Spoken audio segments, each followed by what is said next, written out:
Hello students, welcome to my channel Mark Commerce. Student, आज की इस क्लास में हम डिस्कस करेंगे क्लास 11th बिजनेस स्टडीज का chapter 1, that is nature and purpose of business. Students, introduction देख लेते हैं। सबसे पहले, human beings in any economy perform different activities in their day to day life to satisfy their wants. अपनी wants को satisfy करने के लिए ह्यूमन बींग्स डिफरेंट एक्टिविटीज को परफॉर्म करते हैं। These activities are divided into two basic activities according to their nature, that is economic activities and non economic activities. तो student, discuss कर लेते हैं economic activities. Economic activities are those by which we can earn our livelihood. Students, economic activities वो होती है जिसमें हम अपनी जीविका चलाने के लिए कुछ अर्न करते हैं। For example, a worker works in a factory. एक वर्कर फैक्ट्री में वर्क करता है और डॉक्टर ऑपरेट करता है अपने क्लिनिक में। सो इकोनॉमिक एक्टिविटीज क्लासिफाइड होगी as a business, profession and employment. तो स्टूडेंट्स, सेकंड में देख लेते हैं non economic activities. Non economic activities वो एक्टिविटीज होती है जो परफॉर्म की जाती है सेंटिमेंट्स के लिए, सिंपैथी के लिए। जैसे कि एग्जांपल देख लेते हैं स्टूडेंट्स की, एक हाउसवाइफ है जो कुकिंग करती है अपने फैमिली के लिए, और मान लो एक जो बॉय है वो हेल्प कर रहा है किसी ओल्ड मैन को रोड क्रॉस करने के लिए।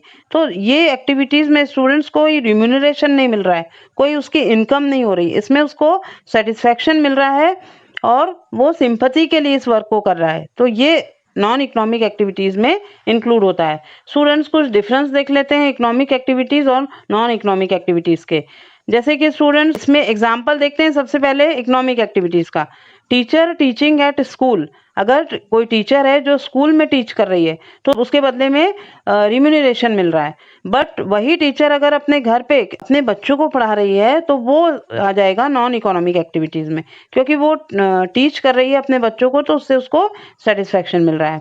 तो these are the difference between economic activities and non economic activities. और एक डिफरेंस देख लेते हैं स्टूडेंट्स की, इसका ऑब्जेक्टिव क्या होता है इकोनॉमिक एक्टिविटीज का। इसका ऑब्जेक्टिव होता है टू अर्न प्रॉफिट, और नॉन इकोनॉमिक एक्टिविटीज का ऑब्जेक्टिव होता है to get some sort of satisfaction. Students, अब देख लेते हैं टाइप्स ऑफ इकोनॉमिक एक्टिविटीज, जिसमें हमने बिजनेस, प्रोफेशन और एम्प्लॉयमेंट की बात की थी। तो देख लेते हैं स्टूडेंट्स, सबसे पहले profession. Profession include those activities which require special knowledge and skill to be applied by individual in their occupation.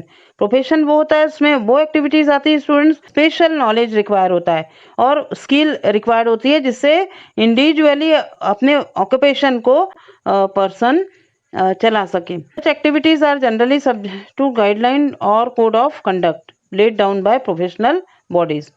इस एक्टिविटीज में जनरली कोड ऑफ कंडक्ट होता है स्टूडेंट्स, उसके और सब्जेक्ट टू गाइडलाइंस के आधार पे इसको चलाना होता है। For example, doctors are engage in the medical profession and they are subject to the regulation of the Medical Council of India. Like that, similarly, lawyers are engaged in the legal profession governed by the Bar Council of India. So इसमें students एक guidelines होती है and subject to guideline और code of conduct के according work करना पड़ता है। अब स्टूडेंट देख लेते हैं employment. Employment refers to the occupation in which people work for others. इसमें क्या होता है कि पीपल जो है, जो लोग हैं, वो दूसरों के लिए काम करते हैं और उसके बदले में उनको रिम्यूनरेशन मिलता है। डिफरेंस देख लेते हैं बिजनेस, प्रोफेशन और एम्प्लॉयमेंट के। तो स्टूडेंट्स, क्वालिफिकेशन की अगर हम बात करें बिजनेस के लिए तो इसमें कोई मिनिमम क्वालिफिकेशन रिक्वायर्ड नहीं होता है, बिजनेस स्टार्ट किया जा सकता है। प्रोफेशन में क्वालिफिकेशन की अगर बात करें तो इसमें एक्सपर्ट्स होना पड़ता है उस फील्ड में और एक स्पेसिफिक ट्रेनिंग भी लेनी पड़ती है उस फील्ड की। एम्प्लॉयमेंट की अगर बात करें तो इसमें स्टूडेंट्स क्वालिफिकेशन डिपेंड होता है नेचर ऑफ जॉब पर। नेक्स्ट में देख लेते हैं स्टूडेंट्स कि इसका कोड ऑफ कंडक्ट होता है बिजनेस, प्रोफेशन और एम्प्लॉयमेंट में किस तरह से होता है। तो there is no prescribe code of conduct for business and for profession code of conduct is prescribe by the professional association. Professional association से कोड ऑफ कंडक्ट जो है वो प्रिस्क्राइब किया जाता है। जैसे कि मैंने आपको बताया था कि मेडिकल प्रोफेशन में जो मेडिकल काउंसिल ऑफ इंडिया का रेगुलेशंस होता है, तो इस तरह से the term and condition of service contract are applicable on employment में इस तरह का कोड ऑफ कंडक्ट होता है। इसमें अगर हम रिवार्ड की बात करें बिजनेस, प्रोफेशन, एम्प्लॉयमेंट में, तो रिवार्ड जो मिलता है बिजनेस में वो होता है प्रॉफिट, फी रिवार्ड होता है प्रोफेशन में, और एम्प्लॉयमेंट में रिम्यूनरेशन मिलता है।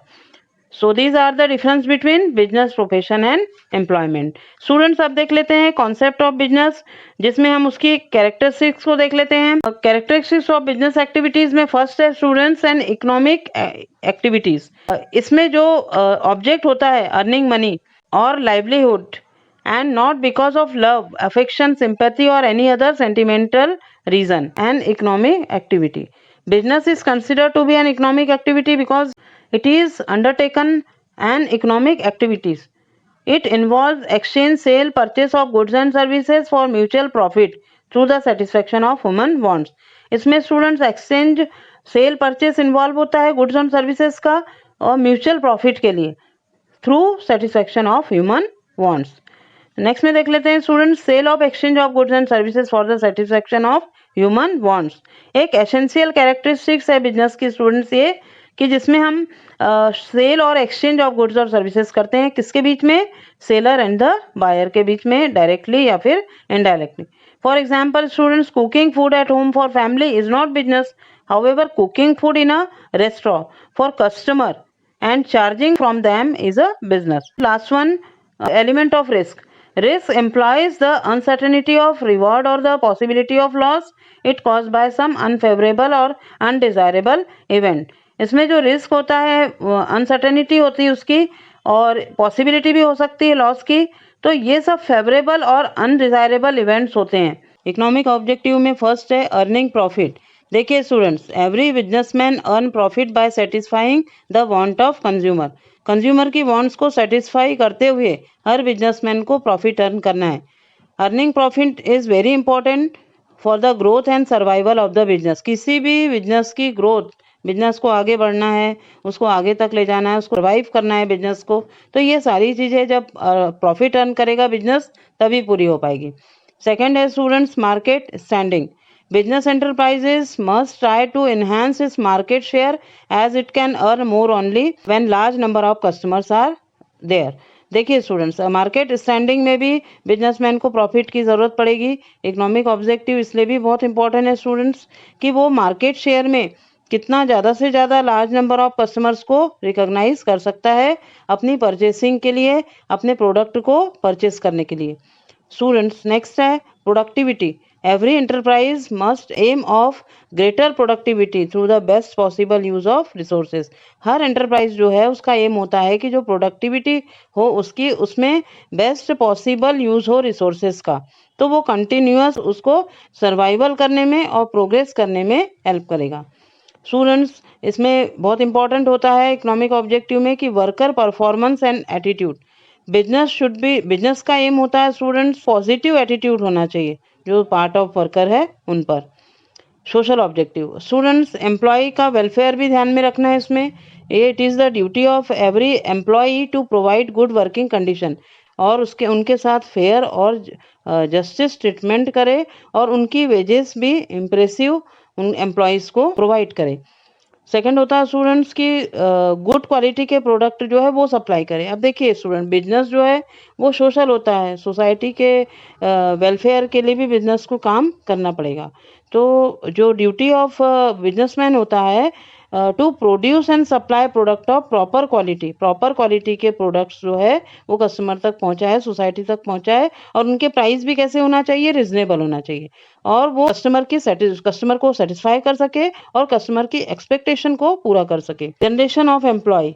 Businessman must create employment opportunity for the different section of the society. देखिए स्टूडेंट, बिजनेसमैन का एक ड्यूटी ये भी है, एक ऑब्जेक्टिव ये भी है बिजनेसमैन का कि वो एम्प्लॉयमेंट को क्रिएट करे, एम्प्लॉयमेंट अपॉर्चुनिटी सोसाइटी में क्रिएट करे different section of the societies के लोगों के लिए। स्टूडेंट्स अब देख लेते हैं, अभी हमने देखा कि ऑब्जेक्टिव जो बिजनेस के हैं उसमें इकोनॉमिक ऑब्जेक्टिव को और सोशल ऑब्जेक्टिव को देखा। अब देखते हैं स्टूडेंट्स की जो प्रॉफिट है उसका रोल बिजनेस में क्या होता है। तो सबसे पहले तो student source of income for business person. ये जो प्रॉफिट है ये सोर्स ऑफ इनकम है बिजनेसमैन के लिए, और जो प्रॉफिट है वो प्रोवाइड करता है means of livelihood for them. और ये स्टूडेंट फंड का भी सोर्स है कि जो रिक्वायरमेंट होगी बिजनेस को एक्सपेंड करने के लिए, तो profit can be a source of finance. और स्टूडेंट्स ये रिवार्ड फॉर रिस्क टेकिंग है। अब इतनी बिजनेसमैन रिस्क लेता है और ये होप से कि hope of earning profit that a businessman invest money in business, वो रिस्क को कवर कर सकता है। तो profit is very essential for covering cost and risk of the business, business की पूरी कॉस्ट को कवर करने के लिए और बिजनेस की रिस्क को मेंटेन करने के लिए। स्टूडेंट्स अब देखते हैं हम बिजनेस रिस्क। बिजनेस रिस्क में students types of business risk होता है। एक तो होता है इंश्योरेबल रिस्क और एक होता है students uninsurable risk. Insurable risk में होता है स्टूडेंट्स ये जो रिस्क होती है which can be insured, they can be insured because it is possible to determine the probability of such risk. ये इंश्योर्ड होती है और इसकी एक पॉसिबिलिटी होती है कि इस रिस्क का हमें सामना करना पड़ेगा, बिजनेस को इस रिस्क का सामना करना पड़ेगा। तो ये होती है इंश्योरेबल रिस्क। स्टूडेंट्स दूसरी होती है uninsurable risk. Such risk are those which can't be insured because their probability can not be determined. For example देखिए स्टूडेंट्स, अगर फ्लक्चुएशन हो रहा है डिमांड एंड प्राइस में एंड गवर्नमेंट पॉलिसी अगर चेंज हो रही है तो दीज आर अनइंश्योरेबल रिस्क। अब देख लेते हैं student nature of business risk. Business risk जो होती है उसके nature, business risk arises due to uncertainty. देखिए स्टूडेंट, अनसर्टेनिटी का मतलब ये होता है कि नॉलेज की कमी। It means about what is going to happen in the future, ये फ्यूचर में क्या हो सकता है। फॉर एग्जाम्पल अगर हम बात करें कि गवर्नमेंट पॉलिसी मान लो चेंज होने वाली है, डिमांड और सप्लाई में फ्लक्चुएशन होने वाला है, कम ज़्यादा होने वाली, और प्रोडक्शन का जो रिस्क है उसमें भी मान लो कॉमर्स का जो टेस्ट है वो चेंज होने वाला है, चेंज हो जाएगा। तो these are outcome isn't known in advance and degree of risk depends on nature and size of the business also. इसके लिए भी एग्जाम्पल देख सकते हैं स्टूडेंट्स अपन कि जैसे मान लो एंटरप्रेन्योर है जो डीलिंग करता है फैशनेबल आइटम का और हाई डिग्री ऑफ रिस्क है उसमें, तो अगर हम कंपेयर करें इसको बिजनेस को तो जो नेसेसिटी ऑफ गुड्स है उसमें तो फैशन के अकॉर्डिंग वो चेंज होते रहेगा, तो keeps on changing and doesn't last long.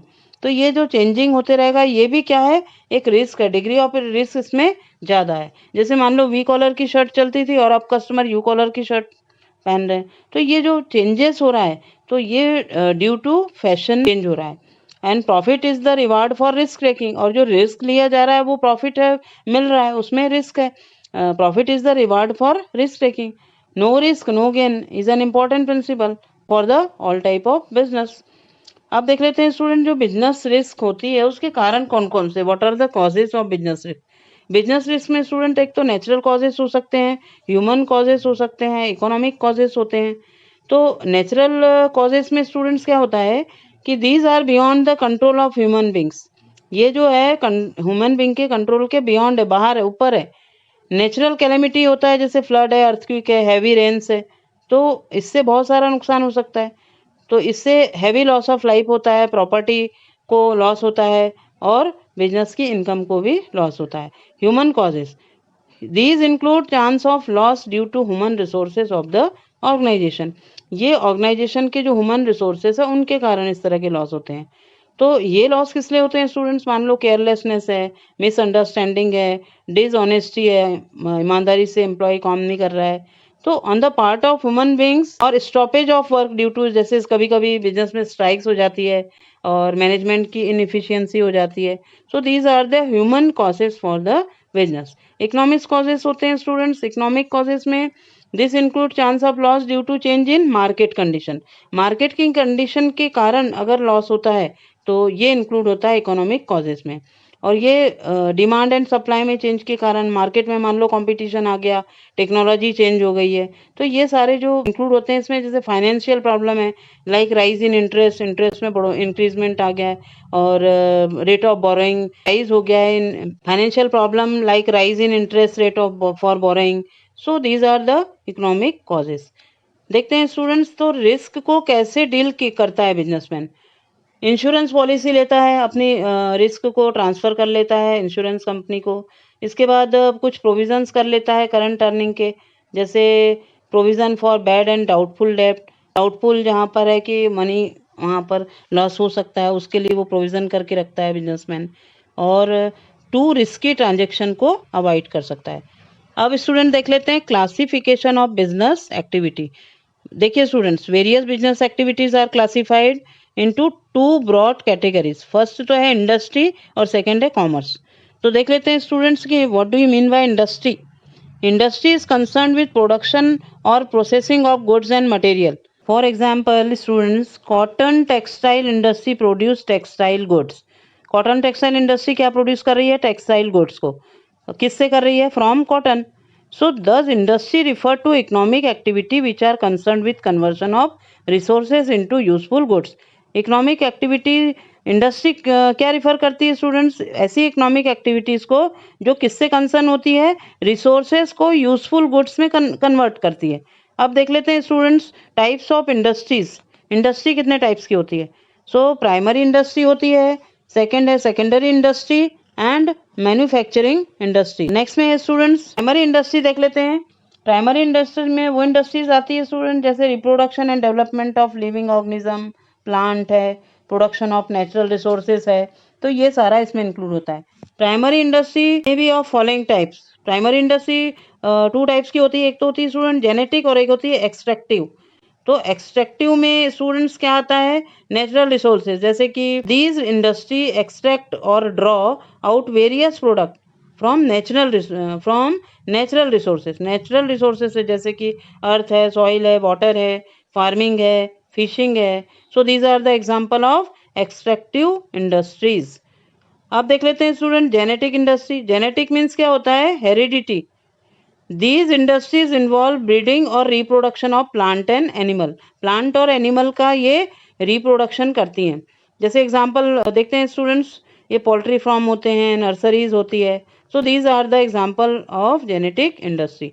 अब देख लेते हैं स्टूडेंट सेकेंडरी इंडस्ट्री. सबसे पहले इसका एग्जाम्पल देखते हैं. सेकेंडरी इंडस्ट्री में mining of an iron ore is a primary industry. But देखिए स्टूडेंट्स, जो mining of an iron ore तो प्राइमरी इंडस्ट्री में आ गया, पर अगर हम मैन्युफैक्चरिंग कर रहे हैं स्टील का तो वो क्या आ जाएगा? सेकेंडरी इंडस्ट्री में आ जाएगा.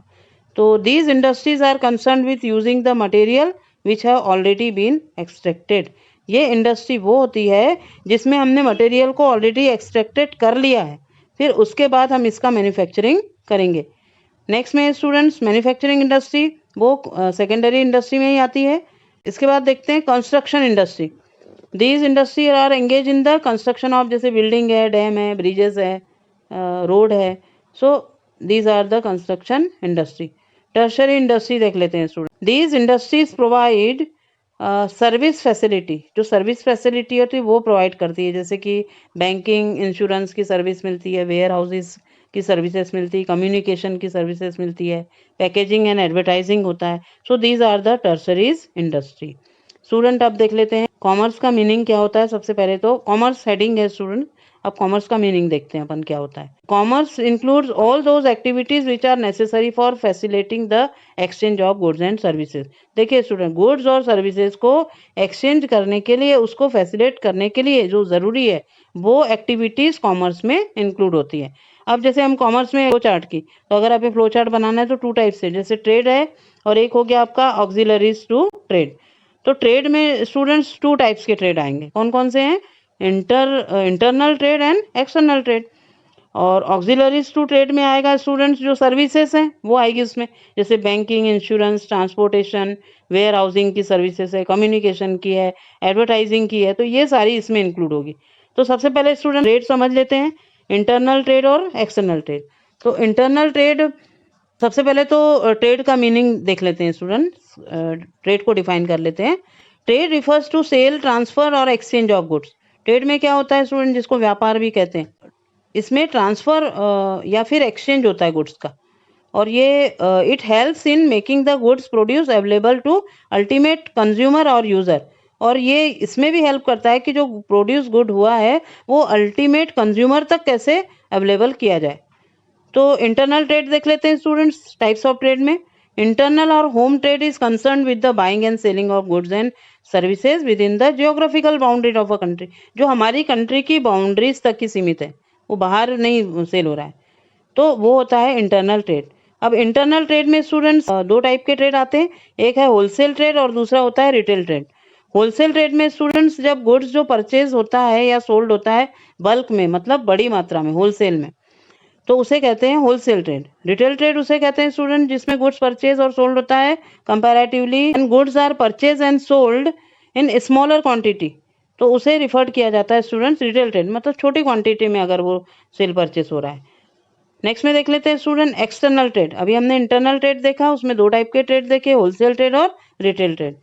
अब एक्सटर्नल ट्रेड देखते हैं स्टूडेंट। एक्सटर्नल ट्रेड, इसमें जो एक्सचेंजिंग होता है गुड्स और सर्विसेज का, जो ऑर्गेनाइजेशंस में होता है, तो वो होती है ऑर्गेनाइजेशंस। एक्सटर्नल और foreign trade consist of the exchange of goods and services between person और ऑर्गेनाइजेशन, 2 या 2 से ज़्यादा कंट्री के बीच में।